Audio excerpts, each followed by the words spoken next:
എവിടെയെങ്കിലും പോവാനുണ്ടെങ്കിൽ മാക്സിമം താമസിച്ച സമയം കഴിഞ്ഞ് അവസാന നിമിഷം ഇതേപോലെ അപ്പനെ കൊണ്ട് പറന്നു പോകുന്നതാണ് ഇപ്പം എൻ്റെ ശീലം. എത്ര പറഞ്ഞാലും നേരത്തെ ഇറങ്ങില്ല.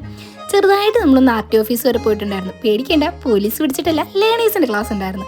ക്ലാസ് ജസ്റ്റ് 1 മണിക്കൂറേ ഉണ്ടായിരുന്നുള്ളൂ. ഇന്ന് ആദ്യമായിട്ടാണ് ഞാനൊരു ക്ലാസ്സിന് എൻ്റെ അപ്പയുടെ അമ്മയുടെയും പ്രായമുള്ളവരുടെ കൂടെ ഇരുന്ന് കൂടുന്നത്. രസം ഉണ്ടായിരുന്നു. അങ്ങനെ ക്ലാസ്സെല്ലാം കഴിഞ്ഞ് നേരെ വീട്ടിൽ വന്നിട്ട് ഞങ്ങൾ ജസ്റ്റ് ഒന്ന് പറമ്പ് വിസിറ്റ് ചെയ്യാൻ പോയി. ബൈ ദ വൈ, ഞാൻ കുറേ വർഷങ്ങൾക്ക് ശേഷമാണ് പറമ്പിൽ വരുന്നത്. ഈ നൊസ്റ്റാൾജിക് സാധനം ഓർമ്മയുള്ള ആരെങ്കിലും ഉണ്ടോ? ഞങ്ങളൊരു ചക്ക പറിക്കാൻ വേണ്ടി വന്ന കേട്ടോ. കുറേ ശ്രമിച്ചിട്ടും ചക്ക പറിക്കാൻ പറ്റുന്നില്ല. എന്തോ പ്ലാവും ചക്കയും തമ്മിൽ ഭയങ്കരമായ ആത്മബന്ധത്തിലായിരുന്നു തോന്നുന്നു. അത്രയും നേരം ഞാൻ വീഡിയോ എടുത്തിട്ട് ചക്ക വീണത് മാത്രം എനിക്ക് കിട്ടിയില്ല. അത് പിന്നെ അങ്ങനെയാണല്ലോ വരുള്ളൂ. നമ്മളിതേ പ്ലാവിൻ്റെ മുൻ ചക്കേനെ പറിച്ച് നിലത്തിട്ടുണ്ട്. ഇതെന്ത് പൂവാന്നറിയും? നമ്മുടെ കാപ്പിച്ചെടിയിൽ പൂ, അതായത് നമ്മുടെ കോഫി പൗഡറില്ലേ, അതുണ്ടാവുന്ന ഒരു ചെറിയ ചെടിയില്ലേ, അതിലെ പൂ നല്ല മണമാടാ. അങ്ങനെ പറമ്പ് വിസിറ്റ് എല്ലാം കഴിഞ്ഞ് ഞങ്ങൾ രണ്ടുപേരും കൂടെ ഒരു ചാക്ക് തേങ്ങയ്ക്കായിട്ട് വീട്ടിലോട്ട് പോയി. അപ്പത്രേ ഉള്ളൂ.